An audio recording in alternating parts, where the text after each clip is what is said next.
It's that time again. It's the Berkey and the Badger Board Game Babble Show. It's going to get wild. It's going to get wacky. It might even get a little zany. We're going to talk about board games and the board game industry. And, you know, we might talk about anything else we want to talk about. Ladies and gentlemen, would you please rise for your right honorable King Berkey?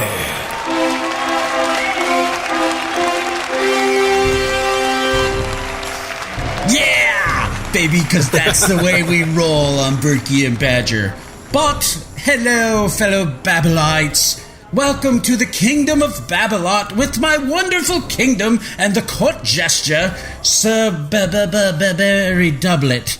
Well, I'm your rightful Honorable King Berkey, and I host this elegant podcast, of course, that is streamed live from Babblot, where everyone's a board game enthusiast, right down from the humble king to the lowest of low stable boy.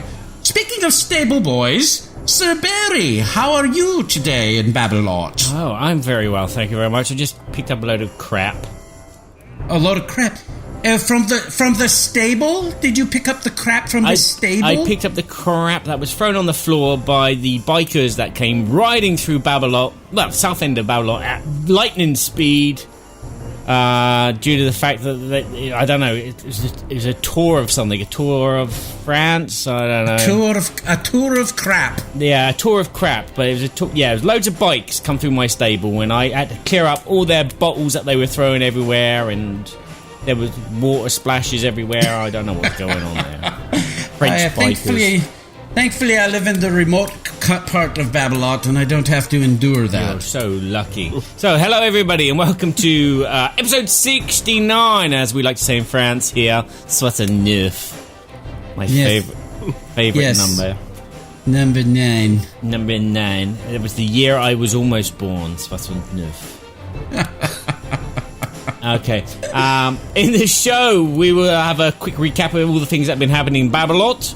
And we're going to do, afterwards, things that make us go, a roundup of news and rumours that have made our ears perk. We're going to follow that up by introducing our special guest. Yes. Well, it's not a special guest because they're in our dungeon. It's our prisoner, our latest prisoner, called... In the dungeon. We'll make him roll for it. Yeah, we'll make him... And we're going to play some games with Keith in What Game Is Behind the Door. And then we're going to finish off with our Babble subject, where we're going to be talking about working at conventions. Working the convention, baby. Hey, Chris Whitpan from Game All Night is in the house and says it is good to be the king, and yes, I resemble that remark. He's in the castle. In a castle. Every time you say house, you're in a castle. So it's a castle house. House castle. It's a big house. They're two good TV shows, Castle and House. And Little Big House on the Prairie. Should we do a quick introduction of our special dungeon prisoner? Yes, today we have the honor of having Keith Matejka from Thunderworks Games in the... Hey guys, how's it going? Woohoo! Castle. Happy to be here. Hey, so glad from the dungeon. Keith is a good friend of mine. He's got a fantastic game called Role Player that many of you know, and a few other things. He's on Kickstarter now. We're going to talk about a little bit later. But so glad to have you with us, Keith. Yeah, man, it's great. I'm excited. Well, so tell us, Sir Barry, what's been going on in Sir Babblot over there? It's been a long time, hasn't it? And even Don thinks it's been a long time. I've looked for Barry during the Tour de France today. No luck. Yes, they kept cutting the camera at the wrong place. Oh, that's the bikers. It was the Tour de France was through your village. Yeah, they went for our village on Monday. So you wouldn't have seen me there today, but if you looked at the Monday's one where they went from Brussels to Epernay, which is about 10 minutes down the road, you'd have caught me with a white hat. But every time it was like the camera came close, they cut away. Me and my daughter were watching the replay, and we were like, okay, Were you not we were dancing? just next to that guy, and they cut us off. You weren't dancing in your tutu? No, I was just admiring what the fun of watching bikes go past at like 70 miles an hour is like. Yeah. Okay, that was it. Oh, it's another group. Yeah, I thought you were talking about a bunch of Harleys going past your house. That's what I thought. It was Tour de France. I didn't put it together. Tour de France, yeah. So yeah, I got to see the Tour de France for the first time, but it's not the first time they've driven past my doorstep. But that's the first time I've actually went outside and saw it, and I was disappointed. But we had a nice time. Me and my daughter just went for a stroll. And you wanted like the crash and burn dystopian Mad Max Tour de France where they're banging into each other, right? Shooting like machine guns at each other. Yeah, and rollerball elbows. More of a wacky races, like the little things pop out the side of the wheels, or they rub their chest and something like some grease slips out onto the road on the tarmac. Yeah, but yeah. You know they smash on the button and all the dirty dick dastardly grease goes flying all over and everyone spins around. Yeah, so, I would like to see that too. I got to catch up with the Tour de France, and the other thing that I've been doing is I finished off working on my soundtrack for Sirenscape for the Lost Mines of Foundalver, and that should be available for Gen Con. And if you're at Gen Con, look out for Ben at Sirenscape. He will be probably demoing it and my hero anthem, which I've introduced. And at the moment, I've just got this today. This is my next job. I'm working on soundtrack for Ghosts of Saltmarsh. Saltmarsh. Wow, wonderful. Yeah, so... I tell you what, that was one of the highlights at the UK Games Expo when we got to sit at that pub with the boys from Sirenscape, because I don't remember laughing so much and how quick-witted, was it Steve? I mean, I think it was, blew my mind, yeah. Super fun. Yeah, it was. So... that's what I've been up to in this very, very busy moment, apart from all the conventions and festivals that we've been to. So we'll get to that in the Babble. But what have you been up to then, Burks? Well, I know. Well, kind of the same thing as always lately. It's just been crazy amount of time working. Our Kickstarter for Game Toppers 2.0, the ultimate gaming accessory, is launched on Kickstarter. And we have 15 days left. So we're blowing through. We've already went through 25 stretch goals, and the community is so. It's just so much fun talking with these people. They become like family to me, and they're so excited about getting in on getting a game topper, and all of our existing backers are so excited because of all the new game mats and the storage solutions and the different things that we're doing. So there's just been a crazy amount of back and forth interaction, and like Barry's showing our brand new Viking mat. Look at that. This thing is like crazy. This is from the artists that did Reavers of Midgard. Now, Barry's showing some pictures of our storage rack that you can actually store all of your mats. We've got storage bags that are going to keep your mats in nice shape. We have a brand new, it was just unlocked at 250,000 of pledges, the Scythe-inspired game mat. And this thing, you got to go check out the campaign. It's like, I'm so impressed. Jamie Stegmeyer from Stonemaier Games was gracious enough to give us permission to go ahead and make this Scythe-inspired. We note that it is not a Stonemaier Games project or a product, but we have his blessing to go ahead and produce it. And our artist did this amazing rendering with this mech station up in the corner, the oil production. You could play like any kinds of resource management games, but this is Scythe, and this mat is so gorgeous. I sent Jamie the pictures, and he goes, "Wow, that's really great." And so I'm so jazzed about that. And when people see the artwork that's in some of our mats, I think they're going to really get a kick out of it. We've got a brand new fantasy-themed mat from the same artist, but we've got this dwarven fortress up in the mountains. And on the other side, we have this paladin human castle. On the bottom left, we have this little orc den going on, and they're doing their mischievous things. And then over in the right-hand corner is an elven wooded village. And the whole center of this mat is terrain. Kind of think of like almost Lord of the Rings, this terrain, with hills and rolling. And we're going to have 1-inch squares. So it'd be perfect for fantasy role-playing games. I just saw the first color print. We'll be releasing next week some of that artwork, as well as one of the things, I'm just going to take a few minutes now so I don't have to talk about it later, but we have brand new collapsible cup holders for our game toppers. And what these do, they have an inside plate, but they also have wells in here that, oops, that was good, where you can put your can of pop or whatever, component chips, but then it also collapses like that to 1 inch. So it's super easy to collapse that. And then what the benefit of this is, it allows you to have larger water bottles, and it allows you to have coffee mugs, and it also can be a component tray. We're going to be releasing a bunch of information on our live, Facebook Live, YouTube Live, I should say, on our Kickstarter on Friday. So if you're looking at our Kickstarter at all and are interested, check out that. It'll be a live question and answer session, and we'll be showing off a lot of our new items. We've got some brand new component trays that we're doing as well that hook on our rails. They're just fantastic, with little dice corral and dice towers fit on top of these. Doing some really cool stuff with all of that. So we'll be doing that. Well, so that's what I've been crazy busy on. Long explanation, but of course I have no problem shilling my product. I love it. I love the community. I love what we're doing, and so I have no apologies for telling people about it.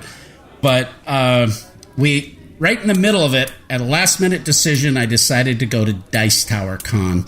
And we'll talk about that a little bit later, but I just popped in for 2 days, popped home because I've just been too busy.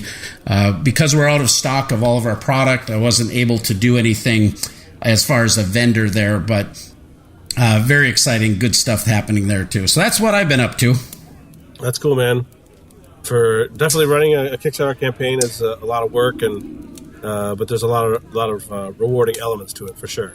Unless you've done a Kickstarter before, it's totally different being a backer of a Kickstarter than actually creating a Kickstarter.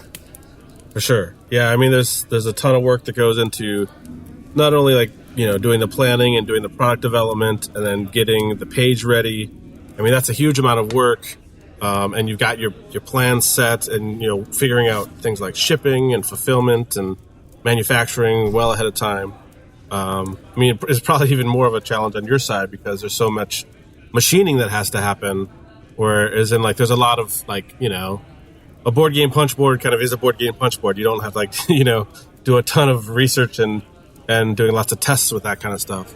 But just the process of running a Kickstarter, of being on all the time, being able to answer questions, be able to anticipate people's questions.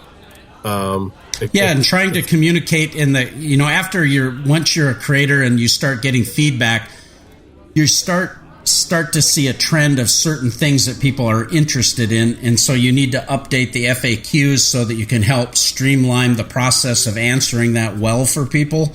So you're not constantly answering the exact same question. Yep. And some of that you just can't anticipate ahead of time. It's on the fly, right? Yeah, for sure. There's a lot of page updates that happen on the fly in the first couple days, for sure. There's a flurry of emails. I support retailer pledges, so there's always lots of questions about that. And then you're just kind of answering people's questions and kind of addressing people's concerns or kind of expectations. So yeah. Well, and stretch goals too, because you plan out your stretch goals, of course, but you don't know exactly what the momentum of the campaign is. You know where the volume needs to be for you to implement something where it makes good business sense. But, honestly, in a campaign, you have to modulate that a little bit because you just don't know exactly where everything's gonna fall in, and you want to continue to present, goals to unlock, right? Right, and if you go kind of too far down the road and start kind of over promising things, One, at least on the board game side, it can extend the delivery time of your product, and it's like, I take very seriously with my delivery date. I know a lot of Kickstarter creators will blow through those, but I'm pretty serious about making sure I hit that or I'm earlier than that. Right. And if you add lots of additional stretch goals, those things oftentimes will balloon production time.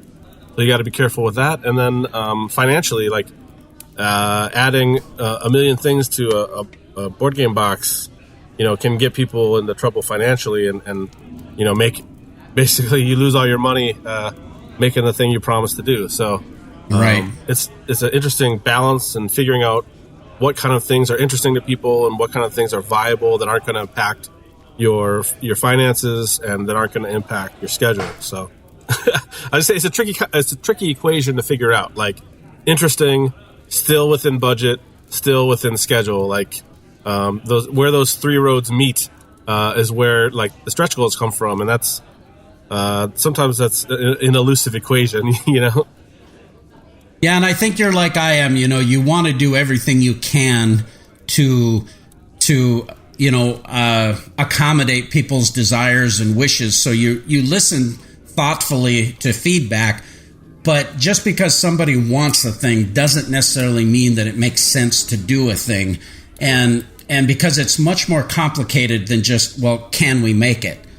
Generally, the answer is, yeah, we can make it. The question is, can we make it in time? Can we make it affordably? Can we make it with the same quality that we both commit to?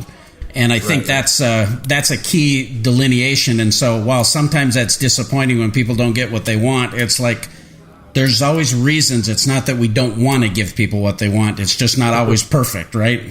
Right. So it's fun though. I'm thrilled about what's happening in our campaign, and we're really hoping to continue the momentum. And got about 15 days left, and I think you have about 7 or 8 days left. I think 6. I guess it's just dropped to 5. Yeah, so I end on Tuesday, like 10 a.m. Central. So yeah.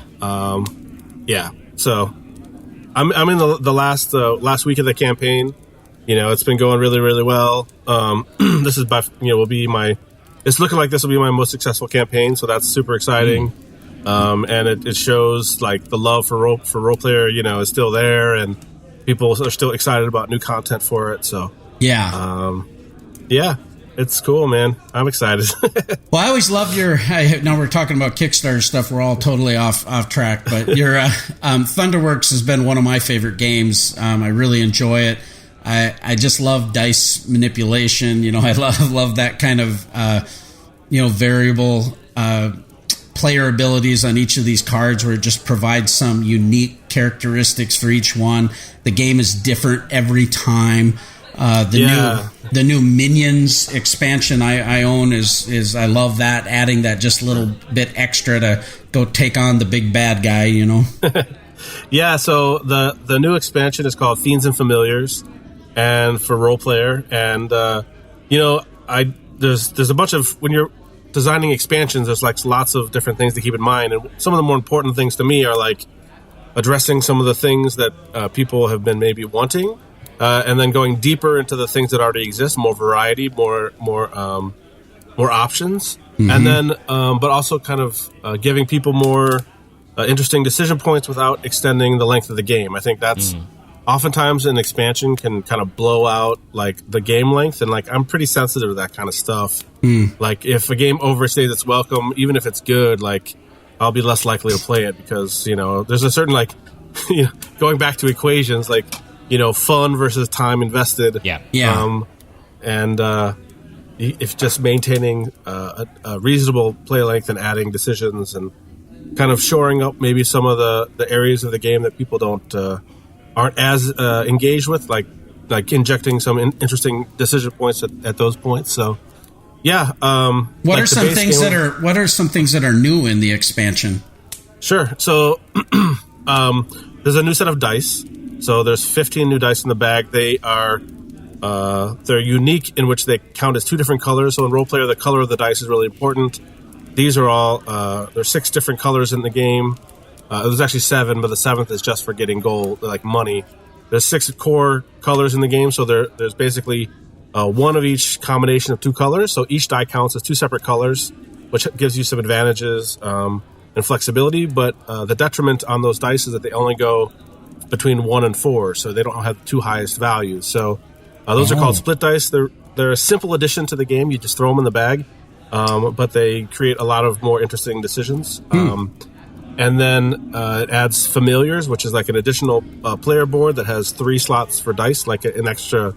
It kind of behaves like an extra attribute row, whereas in the base game you've got the strength, intelligence attribute rows where you put the 3 dice.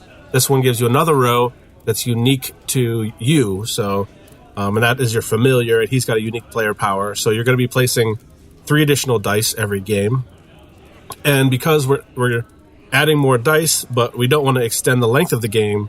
There's a new system in which, for the first section of the game, you roll out 2 dice per initiative card, and you draft 2 dice at a time. You place them on your sheet, and then get to take one of the 2 actions. So it makes the decision making during the first part of the game feel different than the back half, and just that kind of I'm drafting 2 dice instead of 1 actually makes for some interesting decisions. Oh yeah, and the game comes with animated cards. So one of the add-ons, they're called lenticular printing. So those are a new thing. Well, it's actually not a new thing, but you don't see it in board games very often. Matejka printing. Lenticular. Yeah. Okay. So what happened at PAX Unplugged last year, I saw Dungeons and Dragons had some of these spell cards that, like, when you moved them, they like animated.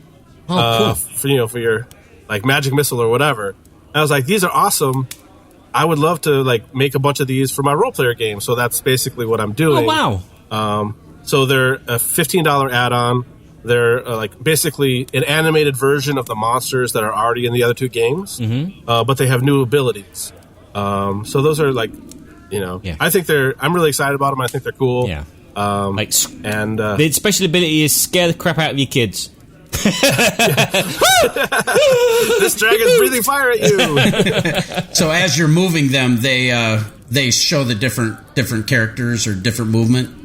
Yeah, they animate between 8 different frames of animation, so they're on a loop. Wow. So like if you tilt the car back and forth, it looks like the dragon's flapping his wings and breathing fire at you. Yeah, just like when we were kids, we used to get those cards from Disney on the back of cigarette packets, and they would animate. You'd see like Mickey Mouse wave his wand, or Goofy bounce a ball. Right. The technology has come a little bit further since then, but that's the basic core idea, yeah.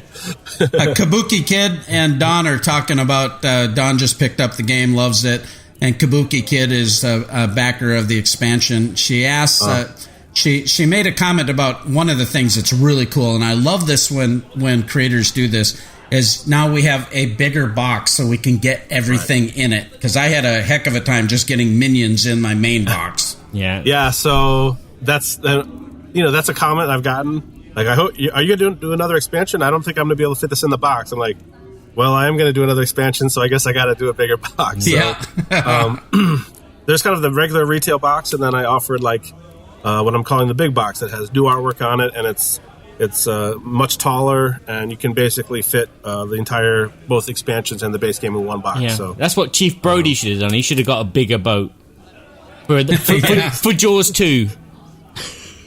Well, yeah, you're doing some unknown foreshadowing there. I always struggle with it because, like, I've got the new Champions of Midgard box up here from the Kickstarter that had the Valhalla and the Mountains expansion, but I kind of like the original box better. But was kind of nice. I can flip flop the covers if I want. That's cool. Yeah, it's kind of neat. Very cool. Yeah.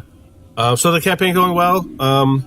The other kind of big thing that I want to talk about that we add is these idea of fiends. So that's like a thing. They're these small cards that you put on the initiative cards or on the middle of the table. So they only go on the highest 1 or 2 cards, and they're basically like guys that are going to make your life difficult. So the decision-making process of pulling dice from the middle of the table at the beginning of each round is getting more and more interesting in terms of like there's double-collared dice. Now we've got these little cards that are on the highest value dice that if you pull those dice, then you also get this little guy, and he's going to make your life more difficult. Like your weapon cards cost twice as much for you or whatever. So they're kind of like, making your life difficult. And then you have the ability to banish them by spending charisma tokens, which you get from putting in your charisma row, or you can spend gold to get rid of them. So one of the areas of the game, like I mentioned this before about like areas that like maybe people weren't like, I don't know how to describe, I guess like maybe like areas of the game that aren't as interesting as others. So like getting the charisma tokens in the base game, there's like some feedback that like, a lot of people just fill up those rows because they don't think the action is as interesting. So now charisma tokens do something super important. So now when everybody's like, oh, I'm just going to dump all my bad dice in charisma or whatever, now you can't do that anymore because there's something really important down there that you use those for. Okay, that's cool. Yeah, I like that. Well, there you have it, folks. We've got Keith Matejka from Thunderworks Games on Kickstarter, so you can go check that out. You only have 5 days to jump in on it, and all kinds of stretch goals have been unlocked, new ones coming up, and very, very exciting Kickstarter to add to your game. If you don't have your game, you can actually pledge to get the original game and the Minions expansion as a package. So again, there's some really, really neat opportunities for you there. No shilling here at all, not paid to say it. This has been one of my favorite games for a long time. You can see it. I have it right back here behind me. There it is. And a lot of fun. Have the player mat I picked up from Keith at Con of the North several years ago, and I just love the game. Thanks, man. Well, I think with that, Barry, we're going to move right on to things that make you go, Things that make us go, Board game news. Berkey and Badger reflect on the current events that are happening in the board game industry. Some may be good, some may be bad, but there are all things that make us go,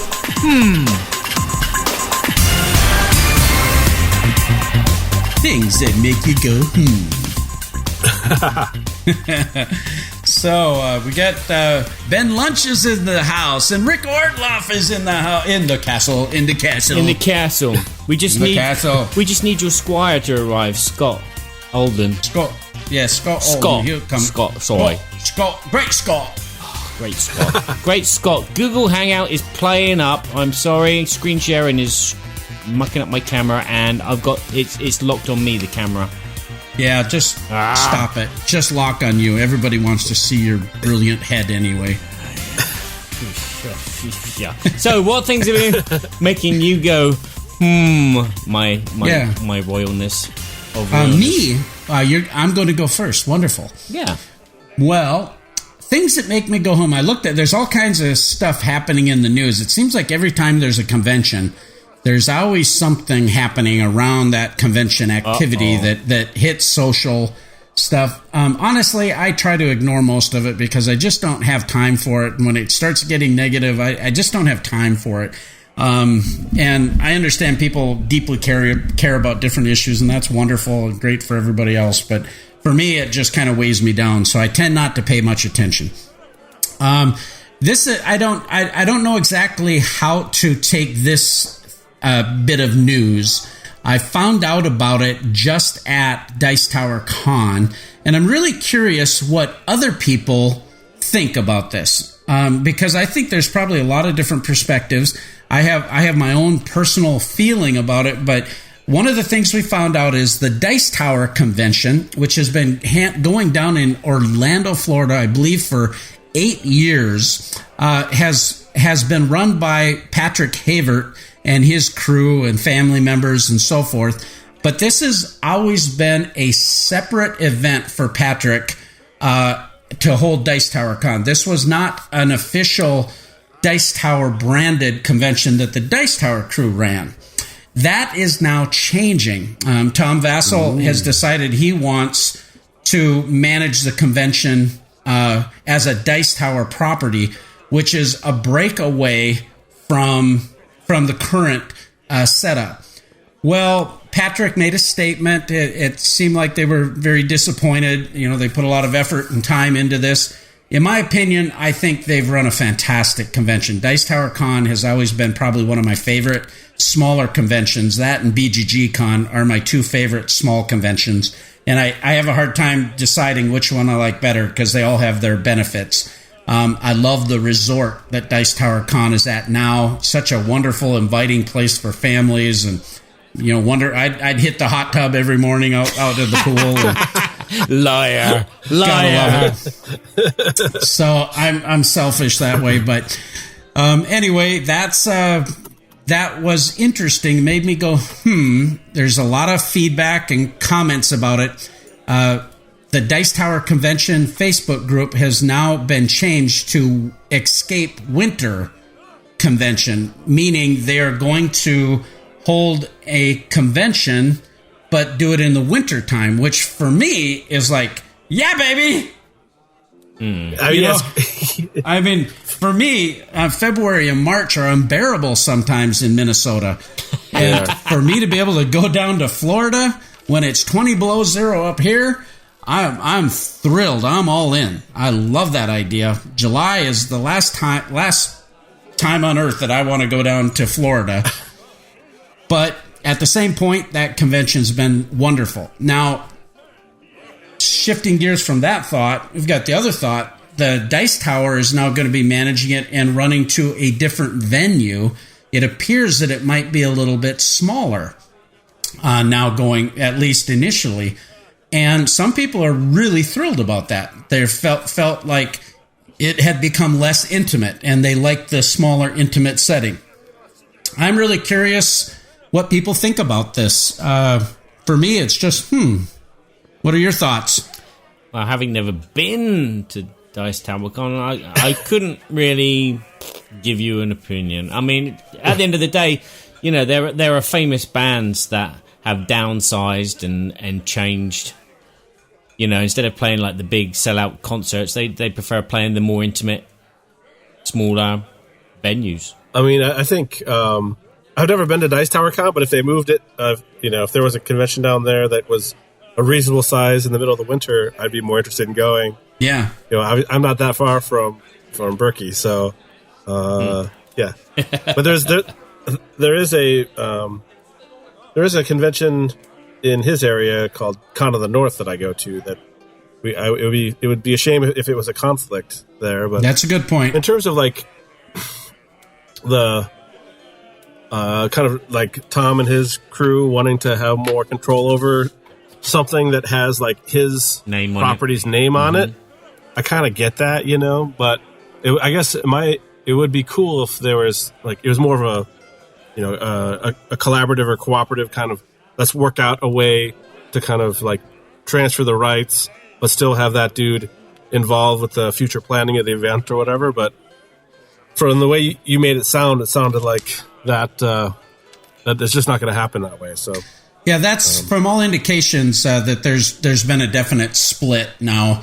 And I'm like with you, from a business standpoint, there's probably some benefits for the Dice Tower to manage their own properties that are branded with their name. They do have a business aspect of what they do, and I can respect that. I also have a lot of enduring loyalty to what the Haverts have brought to that convention and to help build it. So there's kind of conflicting feelings on it for me. I think that it'll continue. It'll just be at a different time. It'll still have their flair, and then the Dice Tower will put on a great show as well. So I don't think it's necessarily going to be bad for anybody other than maybe the parties involved working through it. I don't know. I mean, at the end of the day, if there's like more great board game conventions for a gamer, it seems like a win. Yeah. It also would be interesting to kind of speculate as to like, now that Dice Tower West happens in Vegas, like, is there going to be some kind of connection between more connection between those two conventions, or maybe one goes away and one, stays? It'll be interesting to see. Yeah, I think so too. And now running a convention's no small task. So taking over the reins of that, I'm sure there'll be a little bit of a learning curve. But I think, with everything, you put together a team and you learn, right? Yeah. And I think there's more and more festivals and conventions coming up every year. So I don't think people are going to be disappointed if they can't make Dice TowerCon because it's sold out, or because there's going to be thousands of others. I mean, here in France, there's 183 recorded festivals a year. You laugh. Look at the map. I'll screen share it. There you go. 183 festivals, and there are all these blue marks are they're going now. Vinia. Monster X150's in the castle, and he said Jason's probably going to run it. Yeah, sorry. No, they're not going. They're coming. They're coming. So Flip's going at the moment, and then you've got all of these this weekend, and all those the weekend after, and then we go into September. All these festivals. People are never going to be bored. Wow. That's pretty awesome. Well, Barry, what has been making you go in the news? What made me go? Not in the news. I was watching a preview from Origins that the Board Game Geek were doing, and a company was showing off Evil Dead 2. Now, for those of you who don't know what Evil Dead 2 is, it's a really good film.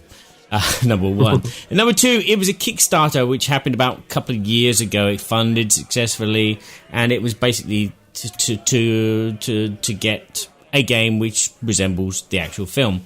Unfortunately, that after that Kickstarter was fulfilled, apparently they still haven't.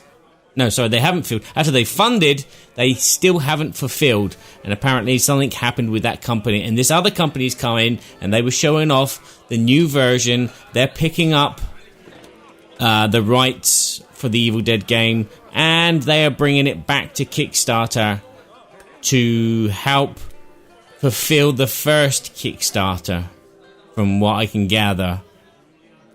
And then that made me go, Now, the game that they showed on the BGG channel does look like a good game compared to what the first game looked like. Sorry, and that's what stopped me from backing it originally. But I'm just a bit flummoxed that there's a Kickstarter to fund a previous Kickstarter which didn't fulfill, even though it was funded. Yeah, that's always a difficult situation. I can't see the business sense in that, apart from the company's got to be losing out big style, because what they're doing is this Kickstarter is like a kind-hearted gesture for all those that have previously backed the game, so they can get their game. So these new Kickstarter backers are going to get the game as well at this price, and it's going to be like, well, surely the company's going to not make much money, or they're going to make a version of the game which is seriously knocked down in quality. Yeah, that's a tough one. I'm not a big fan of them doing another project to fund a prior project. If that's what's happening, I don't know, but I think that's something we got to really be careful of, and would like to see good protections on that kind of thing. Yeah, Kabuki says, I heard that the company spent all their money on paying staff. Apparently the company has too many people. As if she heard correctly. Yeah. Yeah, I didn't go that way of having too many people. I just decided to work my brains out. Yeah, and Josiah's. Yeah, that sounds familiar. Yeah. So, yeah, that kind of made me go, I mean, I do like the franchise, and I don't wish nastiness upon, people. But as I said, if this Kickstarter goes forward, then it looks good. They've improved the original game, which from the moment that I saw the video for the first version, I was like, this is a rolling move, and it doesn't look like there's any thought been gone into it.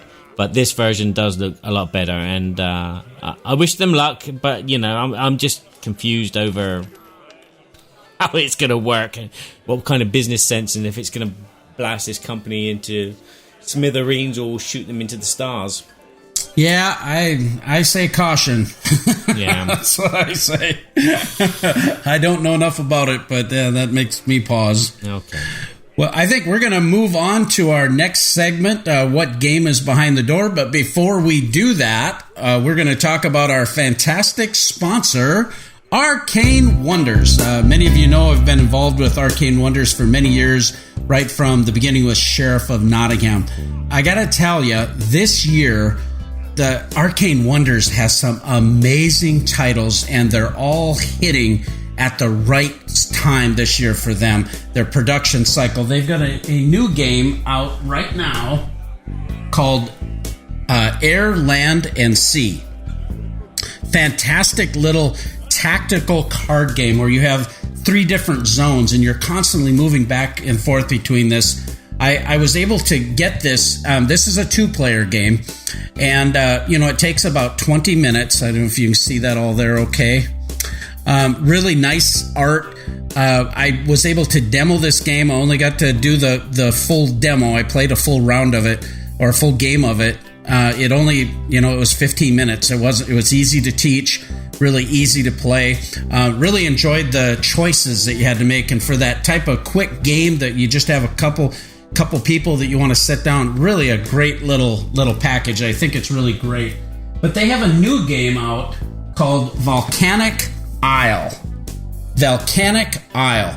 I mean, this thing is amazing on the table presence. I was able to play through a full demo of this as well. I haven't played the whole game many times, so I can't comment to my feelings on it other than first impressions.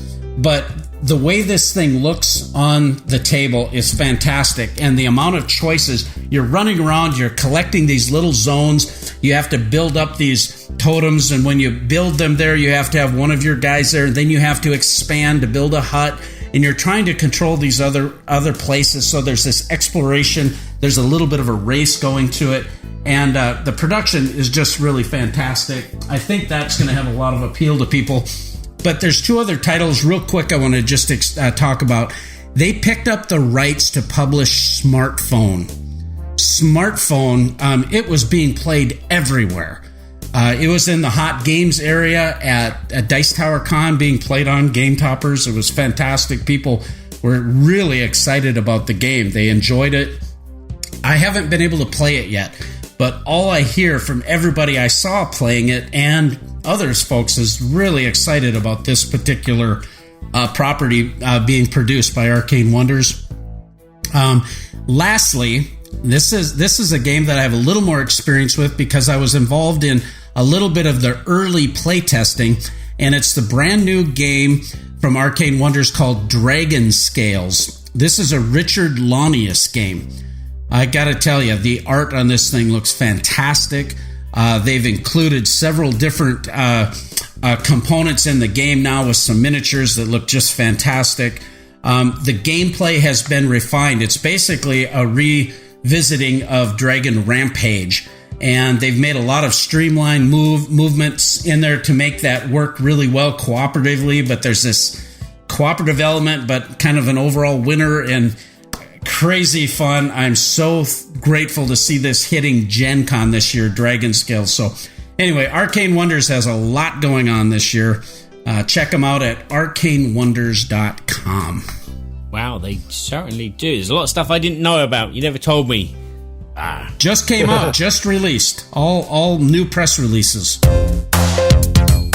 Welcome everybody to What Game is Behind the Door.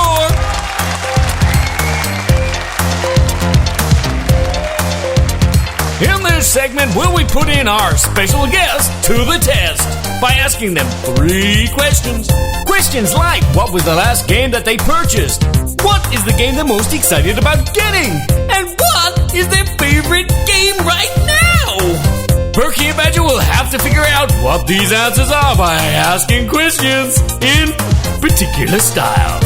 Let's find out if Berkey and Badger can get 3 out of 3 or fall flat on the floor like a floundering thingy. Oh yeah, baby, here it comes on. Tell us, Barry, what we're going to do to torture our prisoner. Okay.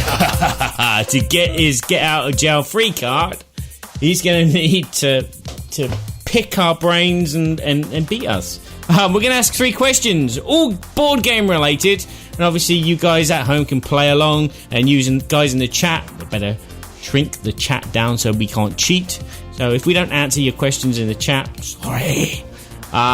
So yeah, we're going to ask 3 game related questions to Keith, and hopefully we can win and keep him there a bit longer because We love to roleplay, don't we, Berkey? Yes, role play. We love to roleplay. Role player.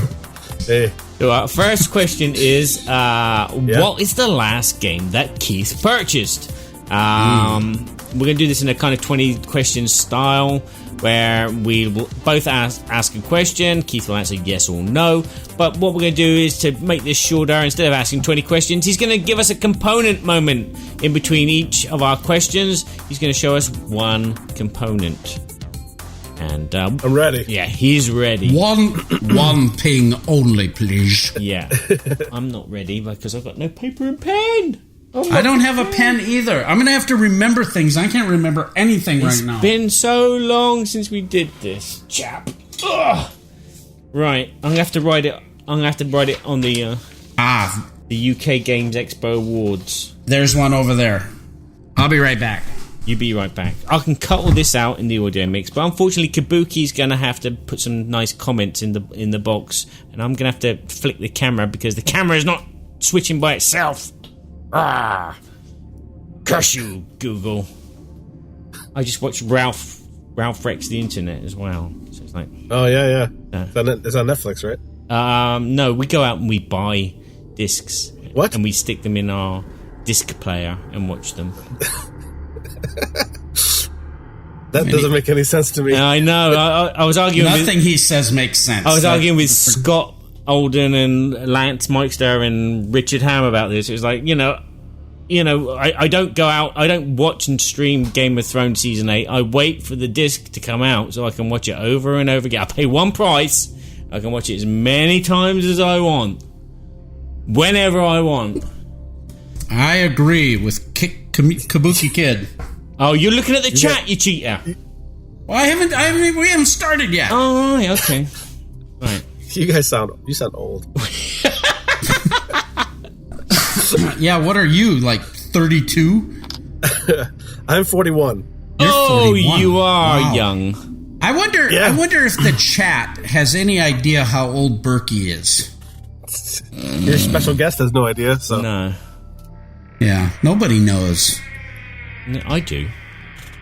You do? Yeah. You're 10 years plus on Keith. no, I'm like, I was gonna see if it has it on your Facebook No. profile. 29. Don has it right. Yay! Yeah, all right. We're good. Don's getting a free game topper. Are you giving out prizes for like low guesses or something? Ben Lunches says 51. You win a prize. Because I'm older than that. But thank you. All right. We're going to minimize this. We're done listening to you folks. Okay. Okay. Stop talking. Stop talking. Are you ready? We're ready. Okay, we're ready. Okay, right. Question number 1, Berkey.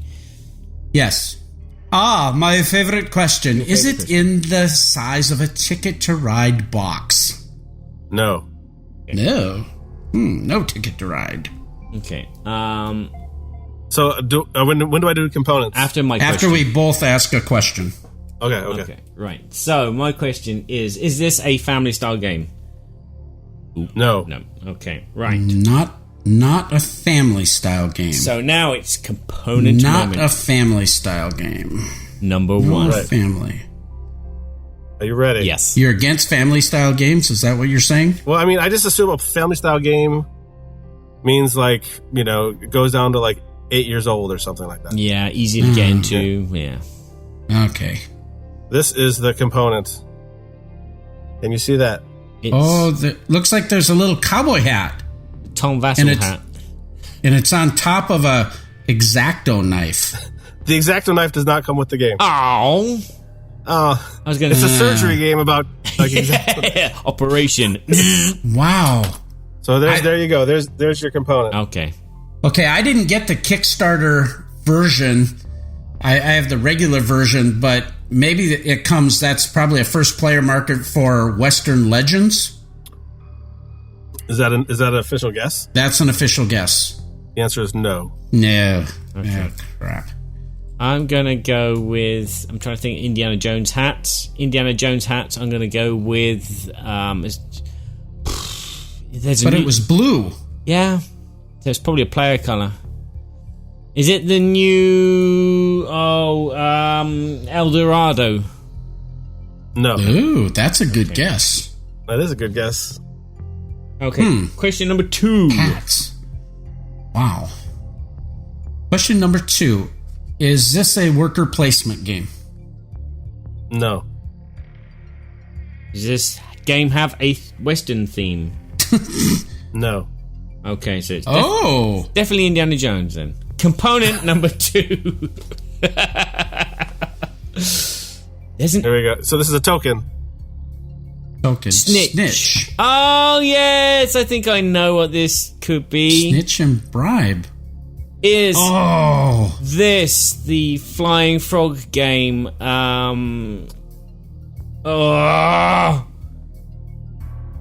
the... I'm gonna have to look on Board Game Geek because I can't remember the name. No, that's cheating. I'm thinking of a different. I'm thinking of a different one.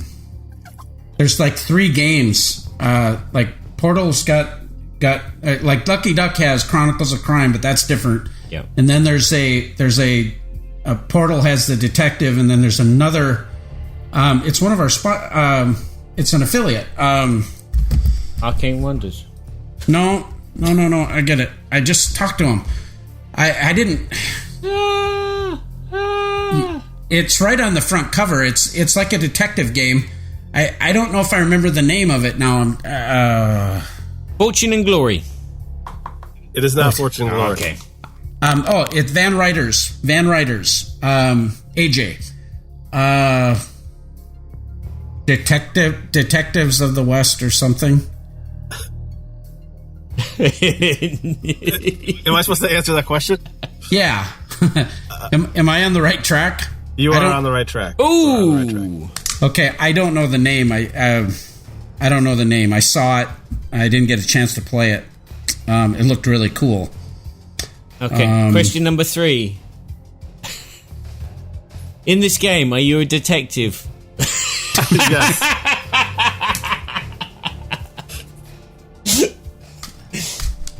Well, I know it's Van Ryder Games, and I just don't know the name, so I just have to guess. I just have to say detective. The name of the game is Detective something. Okay. Detective something. 4 words. So it's not Detective Club, which is a new... So Detective something. There's 3 more words. Detective of the Lost Ark. No. Detective of Doom. Detective full of crap. That's me. No. Okay, question number 4. Do you want me to show you some more components? Well, we've narrowed it down. I don't think we know. Okay. So, unless you got an answer, I can't think of it. No, I don't recognize the game at all.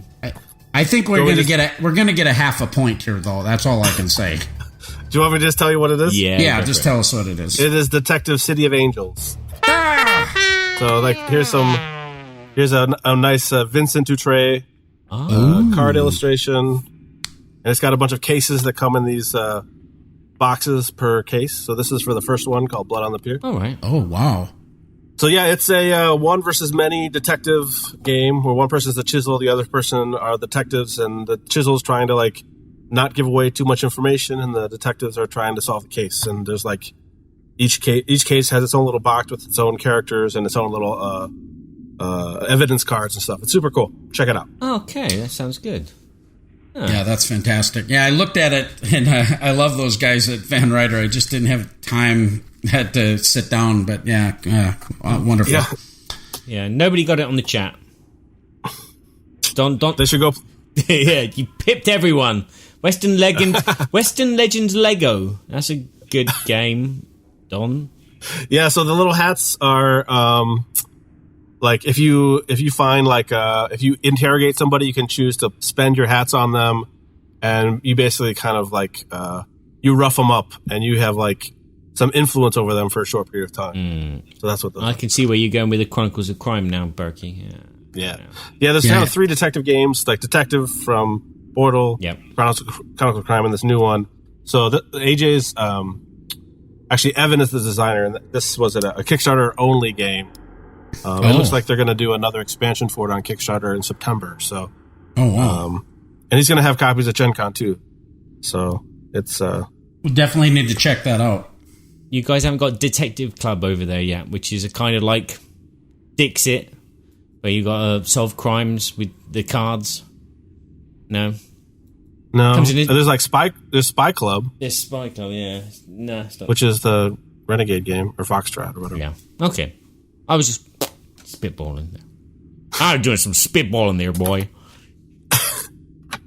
Sounds good. Okay, right. He pipped us kind of with question number 1, but can he pip us with question number 2? It depends on his artistic skills, because we're now interested in what is the game he's most excited about getting. So a game that is not out yet, or it is out, and he's only just heard about it, and he just wants to go and grab it straight off the shelf right now instead of talk to us. But this... Yeah, so...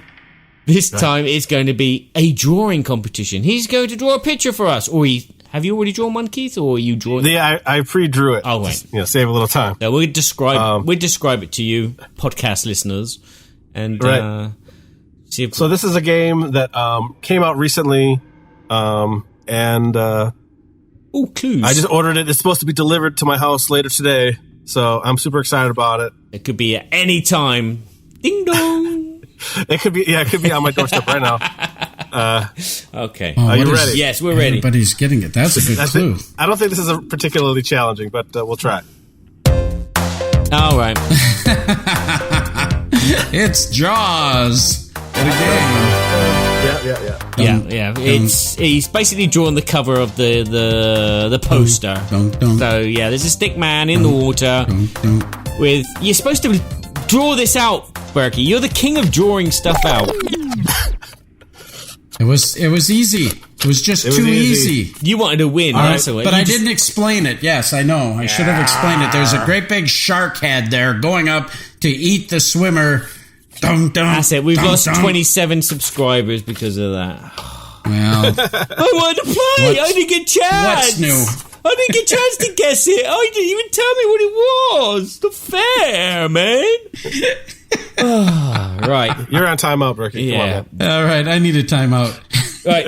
Question number 3, which is the current favourite game of Keith's. The one that he can't wait to play right now. Probably Jaws.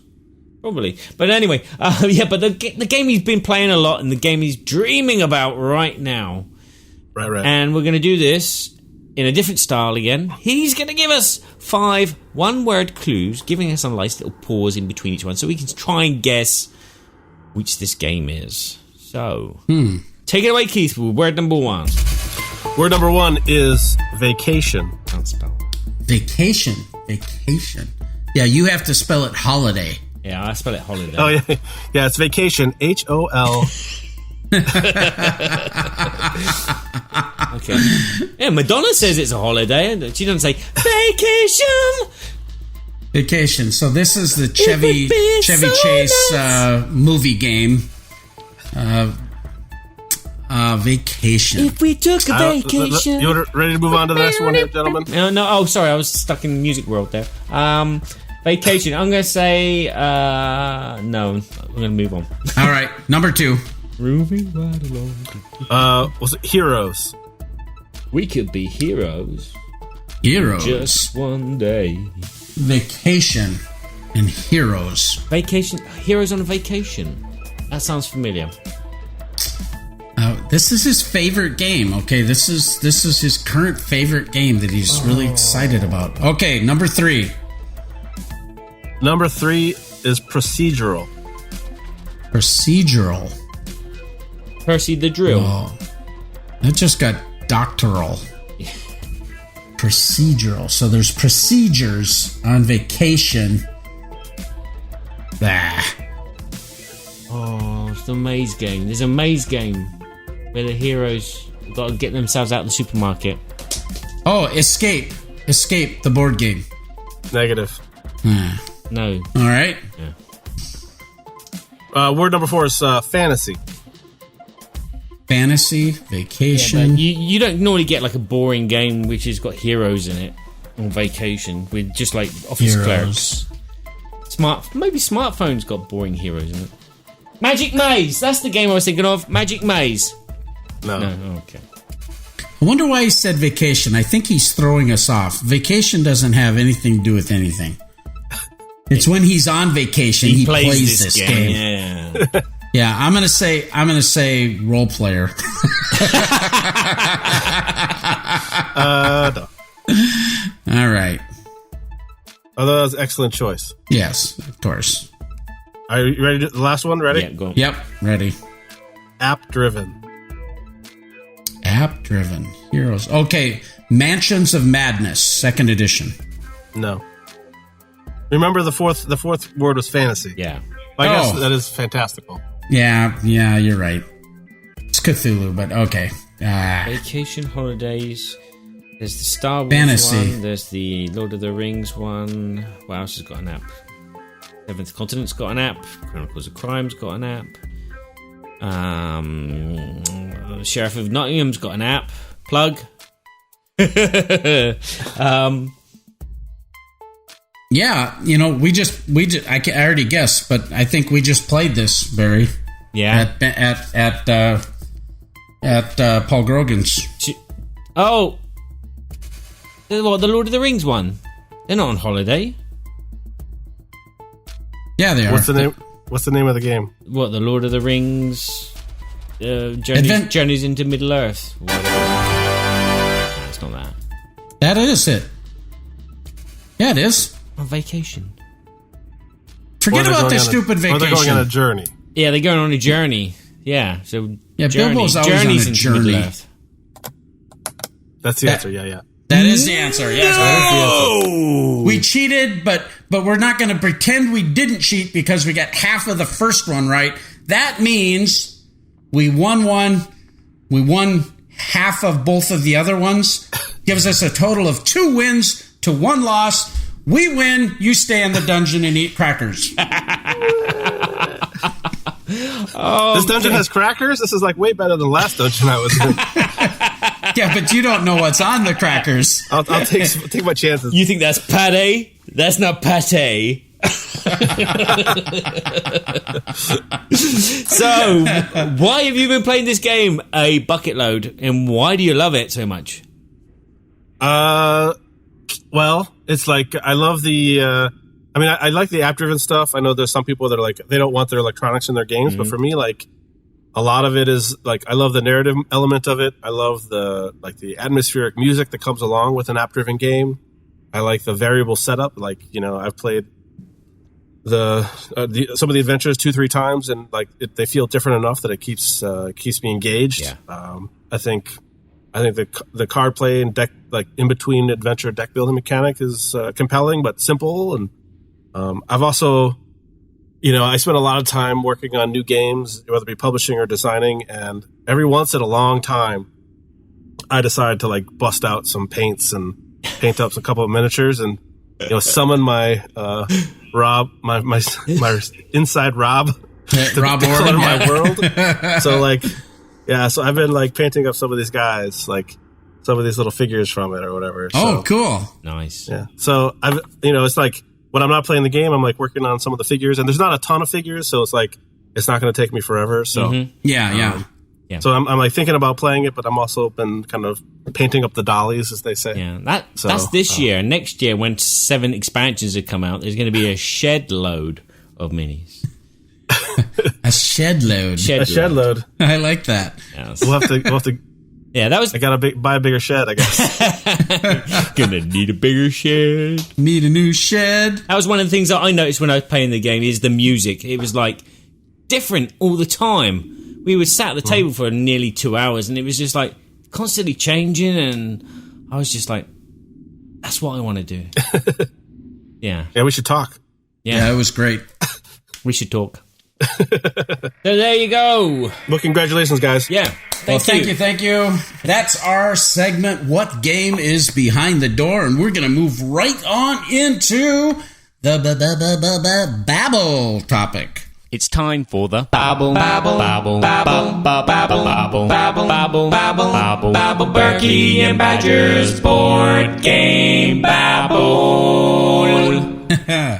Well, in the Babble topic today, we're talking about working the show. And so we're going to give a little bit of a perspective about going to conventions. We've talked about conventions a lot, but just a little bit different perspective of when you're actually working a show. And we're going to talk about some of the conventions that we've been to recently, what we've been doing there, and some of those events and that type of thing. But we're going to talk about work versus play. In other words, what it looks like from the perspective of a publisher, manufacturer, or a demo leader actually working the convention. So with that, let's just talk quickly about a few of the conventions that we've recently been to. So, Barry, what have you been to recently? Wow, the first one, which is going way back when we should have done another podcast just at the same time, but we were too busy. It was the UK Games Expo. Yes, Berkey dragged me all the way there, and then I drove around like some fierce, angry taxi driver. It was like sharing the vehicle with Gordon Ramsay. I saw a brilliant picture on Facebook. Someone said, if you're not swearing enough when driving, you're not driving carefully.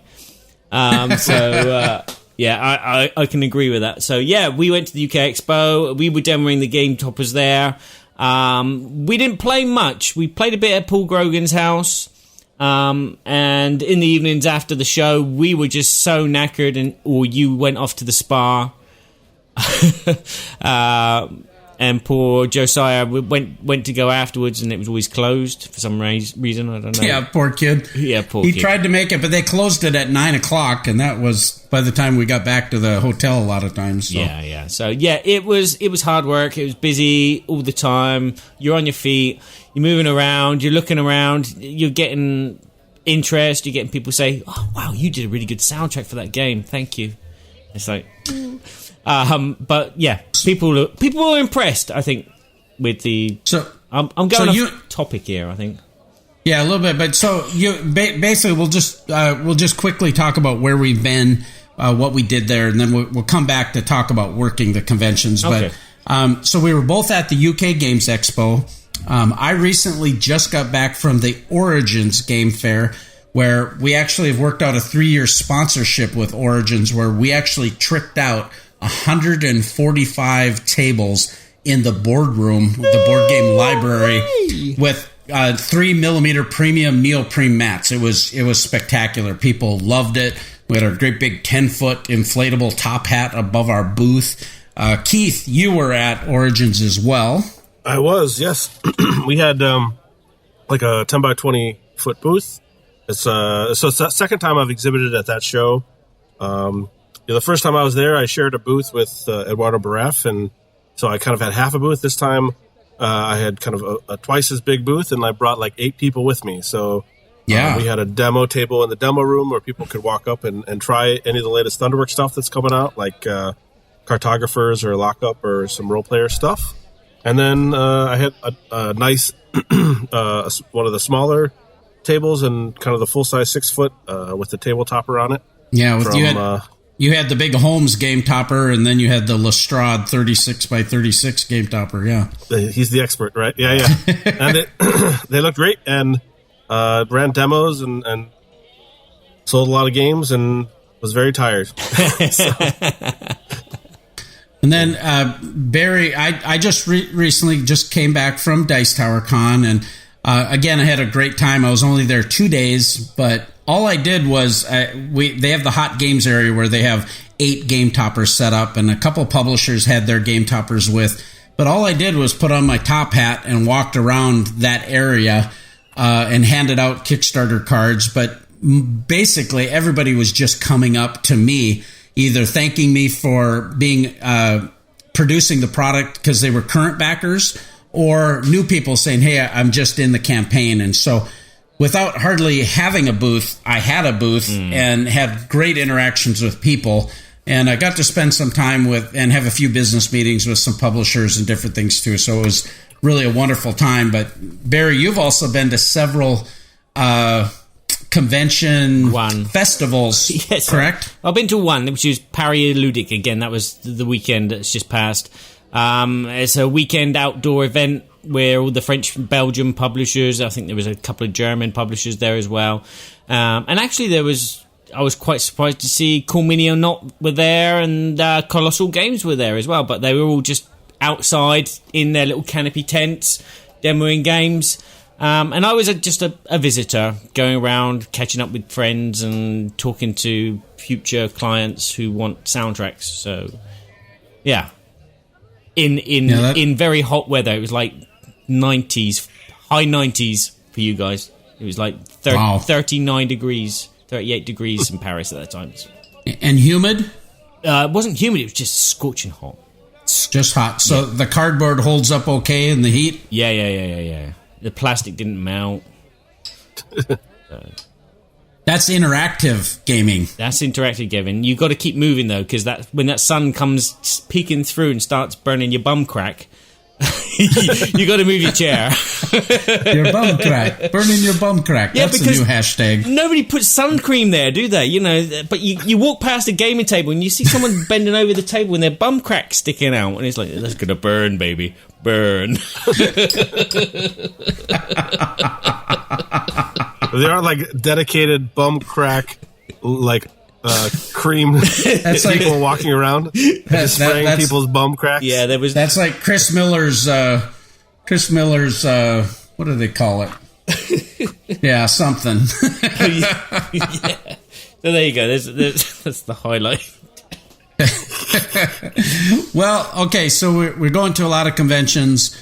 Of course, we've got Gen Con coming up, Essence coming up. There's all kinds of other BGG Con, PAX Unplugged, all kinds of different regional conventions. So we're hitting a lot of conventions.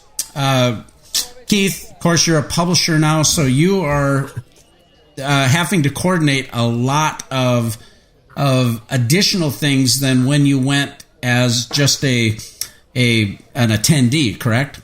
For sure, yeah. So, so I do about 10 shows a year, and they're all from either small regional shows or like bigger ones like Gen Con, or I'll be heading to Essen this year. So Ooh, see you there. Ooh, fancy. I'll be there too. Oh, there you go. Yeah, so it is staggering, kind of the amount of work that it is to kind of pull off being an exhibitor at a larger show. The smaller shows aren't as big a deal, but definitely if you're going to a show and you've got people that are going to be helping you, because it takes a lot of people to run these shows and these events, right? So I remember when I was first considering going to Gen Con, I was like asking friends, like, how many people do you bring? And they were like 9. I was like, that's crazy. Like, it was just going to be like me and my wife or something. Mm-hmm. But you do really need those people, because you need to be running demos to support your games, whether it be ticketed demos in an event hall, or if you've got a booth big enough to be running small demos there. And then you need people everybody wants to know about your game. So you need people kind of giving the pitches, the people as they walk past or ask questions. And then you need people that are running the cash register and kind of answering people's like retail questions. And then for me, kind of I'm the face of my company, because it's kind of just me and a bunch of contractors. People just want to come to the booth and talk to me, which is totally cool and really and exciting for me. But that means I can't be doing other things when I'm either kind of talking to customers or fans, or there's like international publishers that want to talk to me, or manufacturers that want to talk to me, or whatever. I end up kind of taking meetings and kind of talking to people. So I'm basically not available the entire show. So I have like all these other people that I need to help me. So kind of coordinating all those people and scheduling all those events, and making sure that the people that I like to make sure that the people that are coming to help me also have time to enjoy the show if they want to. So like I make sure I'm not scheduling too many hours for any one person, so they have an opportunity to, see Gen Con, not just work it. And then just hotels and transportation for all these people. It balloons to a lot of work really fast, Well, I think that's one thing that, when you're going as a as an attendee, you're basically managing your own schedule. You're just, if you decide to do schedule events, you put them in your calendar, you make accommodations, all of those kind of things. When I go to conventions as an attendee, I pretty much just go hang out wherever I want to. I don't try to schedule much. But what you're hitting on here is two things. You have your booth prep, that you need to bring certain amount of marketing materials. You need to bring a certain amount of booth equipment, all of those kind of things. That usually also means an awful lot of behind-the-scenes coordination to get the product there logistically, whether you're driving yourself and packing it up, or if you're coordinating media around the event with Origins. You have to get your artwork in ahead of time if you're doing the coupon book or all of these kind of things. So there's a lot of logistics that go behind the scenes. And I think one of the things that's interesting, when you're a larger company, you may have a team of 6, 8, 10 people. You have an art director, you have a marketing manager, you have a booth coordinator, you have different resources available to you. But when you're a smaller publisher, we kind of wear all of those hats. Isn't that right? And exactly, yeah. and that's a real challenge. It's crazy amount of work that, but before we get to the convention, we're usually exhausted. That's true. And then when you're at the convention, you have to shift gears to being happy that, hey, I'm here, and all that stress of getting that done, that's behind us now. Now we're shifting into a new gear of showing what we're excited about, and I mean it takes an incredible toll on a person that I don't think most people recognize. But on the other hand, for me, this is my perspective, I'm so jazzed about meeting the people and so jazzed about what we're doing that I quickly forget about all of it, and I just go into this different environment almost where I'm just in the moment. And then, like, as soon as the hall closes or whatever, like, everything comes crashing down for me, right? So, like, I think people don't get how, like demoing games is really hard. Like, or even just kind of doing sales pitches and stuff, because, like, you're trying to accomplish multiple goals at the same time, and one is, like, keep it as brief as possible, make sure it's clear, speak clearly and effectively, be entertaining, and also kind of, and also keep an eye on what, like, keeping, like, especially if you're doing a demo, like, keeping your eye on the rules and everything, and being careful not to tell people, not taking people's turns for them, but making sure that they're aware of what their strategic options are. So, like, so you're, like, on the whole time. There's no like in between turns. You're just chilling out or whatever. So, like, running demos is really exhausting. Well, Barry is a seasoned professional at teaching games. I mean, I'm serious. This guy really does a fantastic job. He's worked for Bombayx and Monolith and many other companies demoing complex games, and he helped me at the UK Games Expo demoing the Game Topper, and Barry just does a fabulous job. But tell us how you handle that kind of workload going from morning till early evening. Easy. Are you asking me or Barry? Barry. Okay. Yeah, I just smile and push my way through it. I just slip into this character, and I just don't take everything lightheartedly, and I just turn into a different person. Probably Josiah's probably told you many stories about all the rubbish that I churn out during the course of the day, just to keep us going and keep momentum high. I'm just a clown, and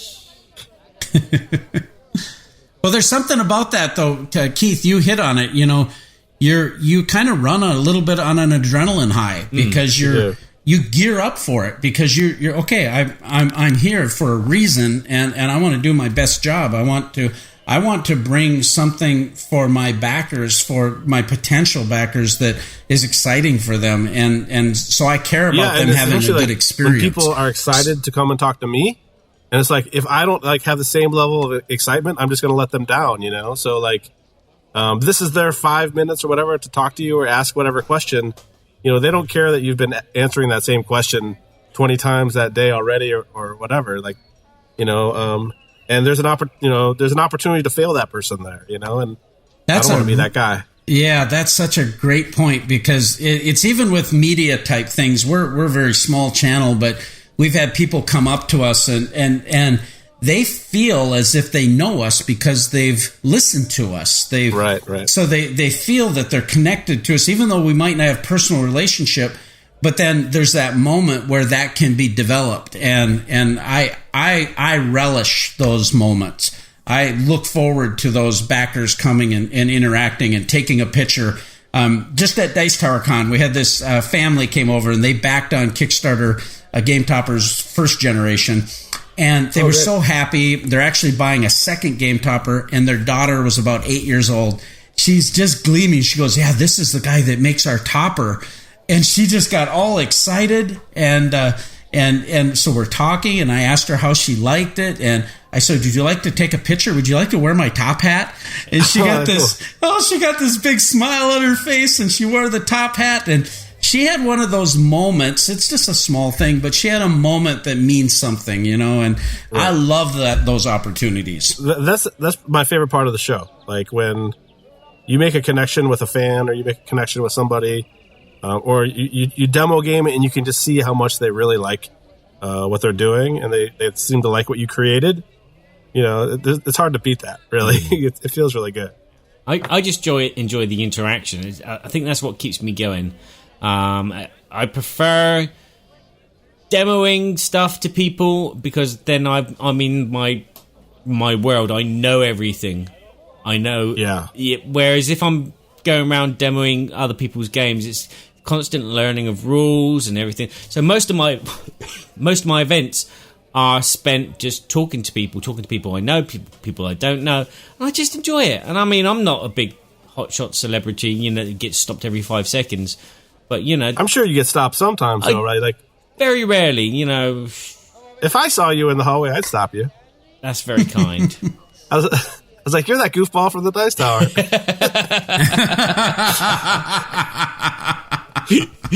Notice he didn't say Berkey and Badger Board Game Babble Show. Yeah. Oh, right.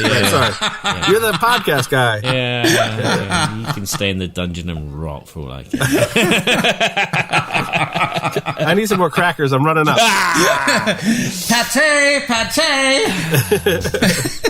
We're down to Nutella now. Well, something which resembles Nutella. So let's say chocolate spread. Keith, now you're Nutella. You're managing a booth. Barry, a lot of times you're helping manage a team, doing demos. What would you recommend to people that maybe they've not taken this kind of role on before? Shifts can vary. Doing an 8-hour shift is brutal, right? Yeah, kind of. You can manage the first day, but all of a sudden the second and third, and by the fourth day, there's not a lot left in the tank, right? It depends how busy you are. If you are constantly on the go, you don't notice the time go, seriously. That's true. Yeah. When there's dips and pulls, like at the expo, the Sunday was just dead. I don't know what was going on the Sunday, but it's a different wave pattern. I mean, Essen is a different wave pattern as well. It's like Thursday is quite busy, Friday is very busy, Saturday is sometimes a bit busier than Friday, and then Sunday drops off a little bit. But UK Expo, it was like Sunday was ghost town by the afternoon.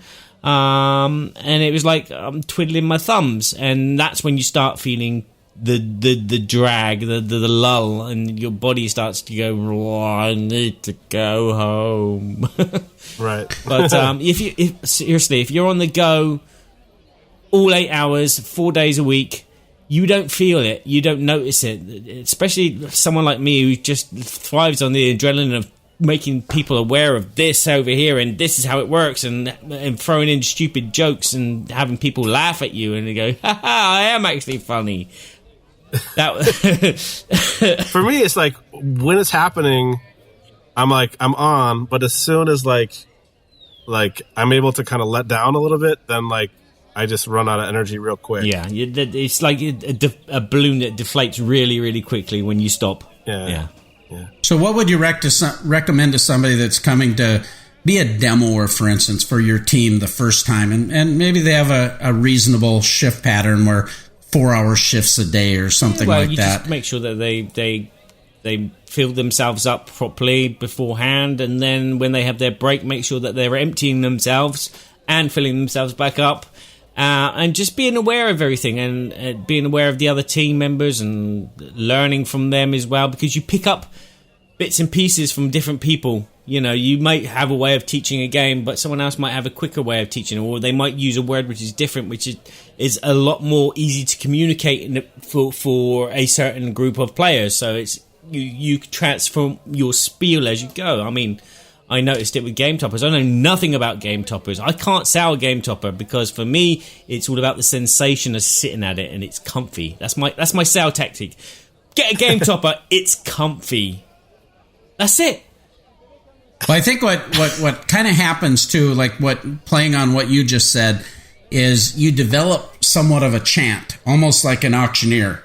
I mean, you have some bullet points that you want to cover that allows you to do it in a nice, concise way, and yet not sound canned. Yeah.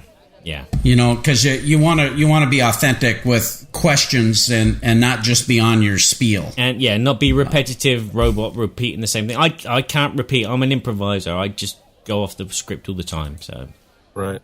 I mean, like, in my mind, I develop a script kind of naturally after demoing a game, 200 times or whatever.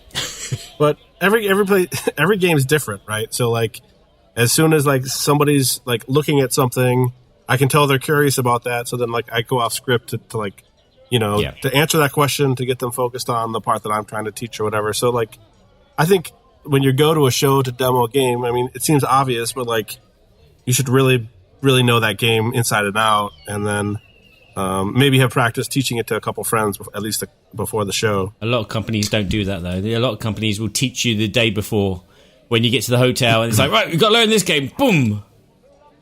Right, so what I do before, like, the convention season starts, because I bring a lot of local people to shows, I just have a barbecue at my house and bring everybody over, so that and everybody can just play the latest stuff, so that they can ask questions or practice teaching to each other, or just that's a great idea. Whatever, yeah, that's good. It's like a good kind of bring the team together, morale building, but also it actually gets something done as well. Yeah, so that's kind of a fun thing. Well, I think a good team building practice is doing some of those things ahead of time. And some of the companies, I've noticed that they take a proactive stance there, where they actually work towards educating and helping their workers beforehand. You know, when you just show up, you've got that deer in the headlights type thing. And I can't tell you how many times I've had a really bad demo because the demoer just was not prepared.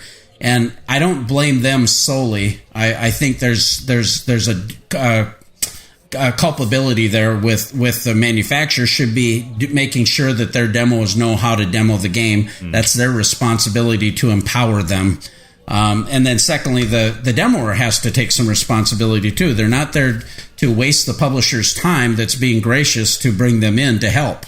Yeah. It's a tough subject because, again, from my perspective, we were taught a game from a guy who knew the rules, but he delivered it in the most boring, dull way possible that I did fall asleep at the table. Part of that is because he was talking in French and using words that I didn't know, and I was like, and I automatically switched off and I left the instructions to Guillaume. Guillaume would tell me the instructions in English afterwards, so I just switched off and went like that because he was so dull and boring. But that's just from my perspective. On another person's perspective, it might be interesting. So it's a tough one to balance, again, because I'm quite over the top and weird and throwing jokes in everywhere. Some people might not like that style of teaching a game.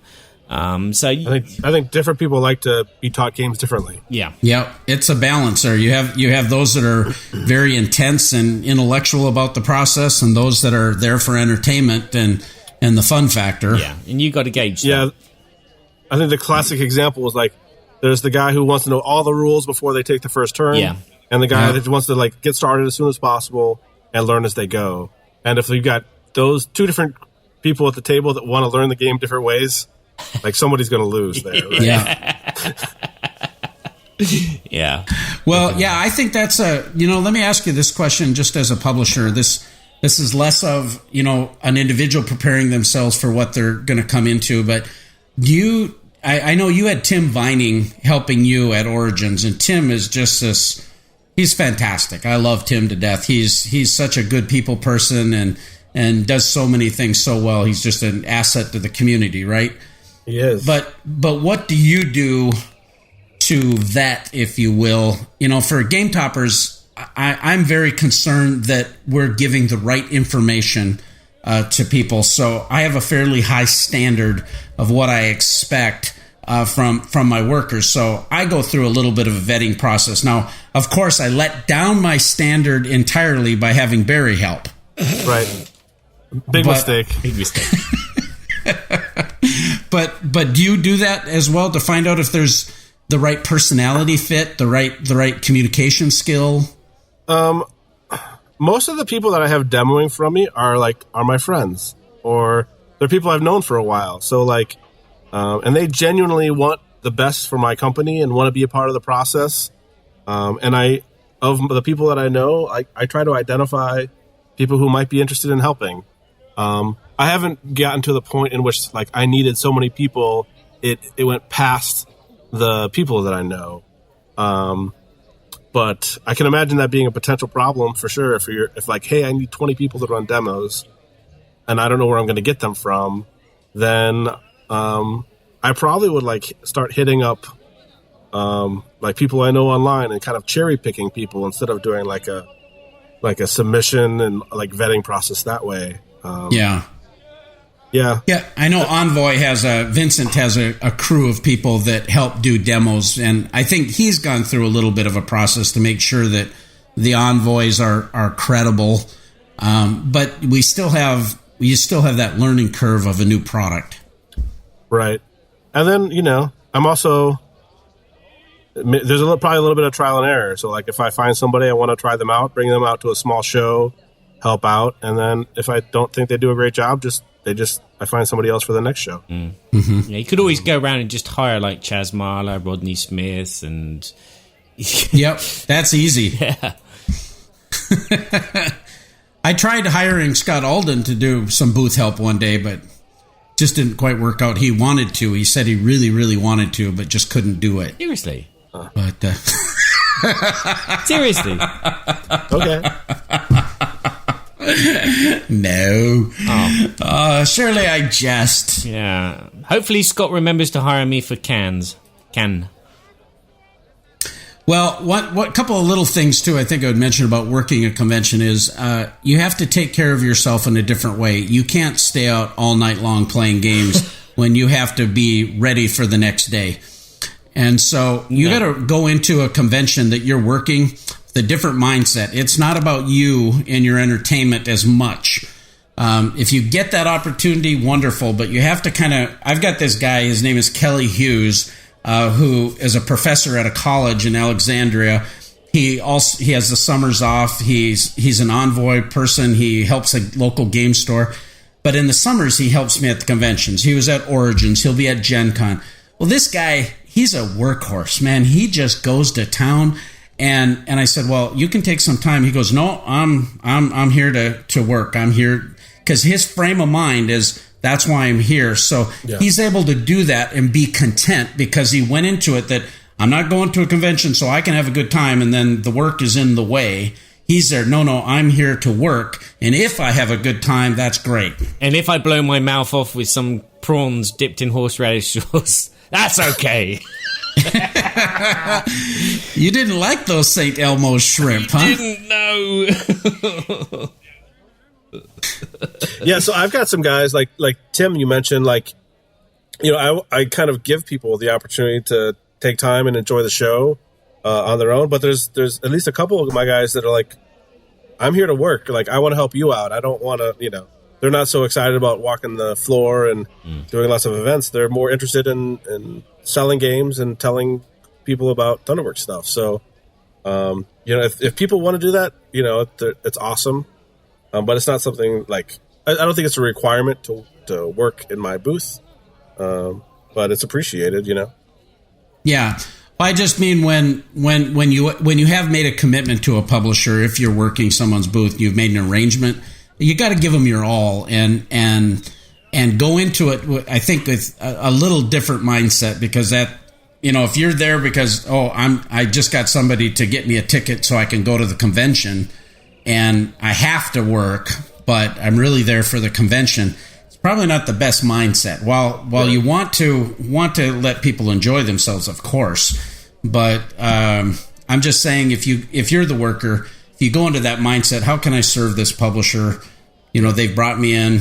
Do your best for them. And then as a side benefit, you're going to have some time that you can enjoy. But I'd encourage you not to stay out till 2 a.m. playing games, because that next day, it's going to be hard to be enthusiastic and give it your all, right? Or stay out till 10 o'clock smoking cigars and drinking Baileys. I don't know what you're talking about. Oh, dear. Yes. Well, Barry, do you have any closing statements about doing conventions, or any recommendations you'd have? I just know yourself. Know what you want.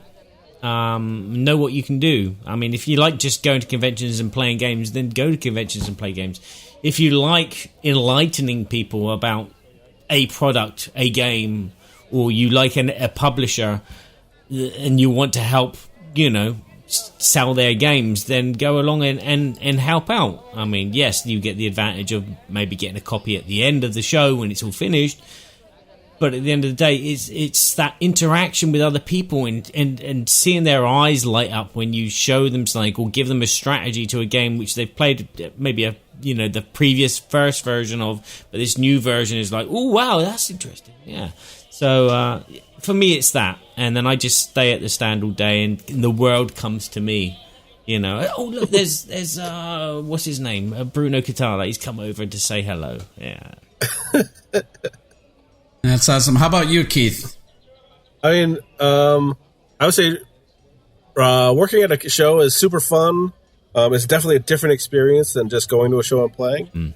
You can see behind the curtain a little bit as to how things work, and meet a lot of people that are in the industry. And if that's interesting to you, or I would say you should try it. But be prepared to work. It's not easy. Yeah, and I think that's my thought to people too, is that it's a different experience. And I love what Barry said. I couldn't have said it better. So know your own limitations. You don't have to fit a certain mold. You don't have to be a demoer. If you want to enjoy a convention, go enjoy it.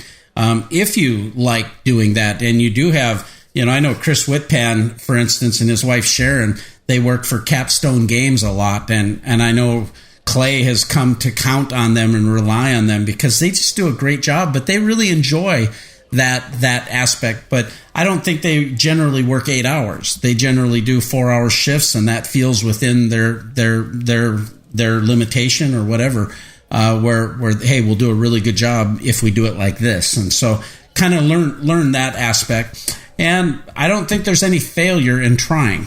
You can try this and see if it works out for you, and do a little diligence ahead of time and just give that commitment to the publishers. See then, and after you've done a show, if you go like, that's just not for me, there's no failure in that. It's all learning experiences and just the amount of time that we can enjoy the hobby together. For sure. Yes. A man's got to know his limitations. And a lady knows her limitations, because they're more intelligent than us. Well, I think that's about it. Keith, thank you so much for being on the show. I know this was a little bit of a last-minute thing. We had another guest plan that wasn't able to make it due to some health issues with a family friend. But you're going to be back on the show in the future. So you jumped right in. I thought about you right away, and I'm so glad that you were able to come on, and really, really encouraged to see what's happening with your Kickstarter with the role player expansion. Tell people just real quick again where they can find you and that type of thing. Sure, yeah. You can find me on Twitter at Thunderworks GAM. I'm easily findable on Facebook. If you give a search to Keith Matejka or Thunderworks Games, and then my website is www.thunderworksgames.com. I'm known as being super responsive, so If you send me a message, I will definitely respond. Quick, send me a message. Everybody, Game Topper, or Right. I was going to say Game Topper Nation. Waiting. Berkey and Badger, all of Babblelites, send him an email right now. Still waiting. Still This waiting. guy. Still Delete. waiting. Spam. I gotta ban you real quick. Feel free to reach out if you have any questions about Thunderworks stuff or roleplayer, or I've got some titles coming out for Gen Con if you have any questions about that stuff. I am around, and I'll see you at the next thing. Well, that's fantastic. Check out Thunderworks Games. You've got 5 days left on Kickstarter. Jump in on that bad boy. As always, our Game Toppers 2.0 Kickstarter, it's running right now. We have 15 days left on the campaign. Over 25 stretch goals have been unlocked. We're cruising on to introducing a bunch of new items, not only Game Toppers, but custom thematic sculpted rails from Dogmite Games, new thematic game mats, the new Scythe-inspired mat, the Viking mat, and the all-new fantasy mat that's going to be revealed shortly. Check out all of those things. It's fantastic, fun stuff. And you can go in just for $1 and just kind of see all the things and see if Game Toppers is a solution for you. So you can check us out at GameToppersLLC.com. And also check out our great sponsor, Arcane Wonders, with their new releases. You can see them at arcanewonders.com. And Barry, how can they find you? I'm hidden behind this. No, you can find me on BoardGamesEverybodyShould.com, where I have all my board game reviews. Not only my board game reviews, but I now have a team of French board game bloggers as well, blogging in French and English. Woohoo! And also you can find the Berkey and Badger Board Game Babble podcast there, as well as the soundtracks that I'm working on. I'm somewhere there. And you can check us on the Board Game Geek Guild 2248, Berkey and Badger, and you can join in our polls. Barry's going to come up with some kind of cool poll for this topic, and I don't know what he's going to come up with, but it's going to be cool. And it better be cool, Barry. Should I disguise myself as that? No, I'm asking you to take it up a notch, an ultra cool poll about working a convention. Okay, no problems. All right. Should Kabuki Kid work at a convention? Yes or no? There's my poll. That's a good poll. And what stand would she work at? She knows everything. Yeah, that's a good question. Who'd you like to work for? Can we say Thunderworks Games? I might be looking for people for Essen, so... Taken, sorry.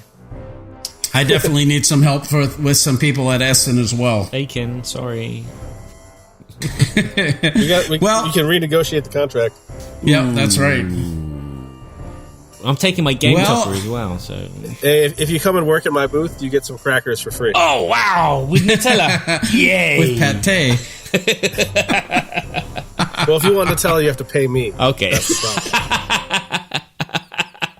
problem. Belgium's not that far away. We can get some chocolate of some sort. But Chris Whitpan said he'll work for plane tickets. Yeah, that's pretty reasonable. Yeah. I mean, you'd usually buy 2 or 3 plane tickets for people to work in your booth for a few days, wouldn't you, Keith? From where? Yeah, that's the question. From Germany. Like within Germany? Yeah, from Germany to Germany. Yeah. I'll do that. I'll do France to Germany just for just for the cracker lovers out there. maybe even the UK to Germany. But well, with that, we have another wonderful show coming to a conclusion. Thanks so much for joining us, everybody, and we will be back before the end of our Game Toppers Kickstarter on July 25th. We'll be back with another show and going to talk about some of the games that we've been playing with our good, the not so bad, and ugly segment. So with that, we're going to call it quits and send us on out there, Sir Barry. Thank you again for listening to Berkey and Badger's Board Game Babble. This show was written, produced and performed by Kevin Burkhardt-Smyer and Barry Doublet, as was the music too, with a little help from the Balance of Power. Although the Good, the Bad and the Ugly theme was composed by Ennio Morricone, and background effects were supplied by Sirenscape. Enhance your gaming at sirenscape.com. Join us next time where we might have a special guest or we may review a game. But either way, there'll be more craziness and more babbling.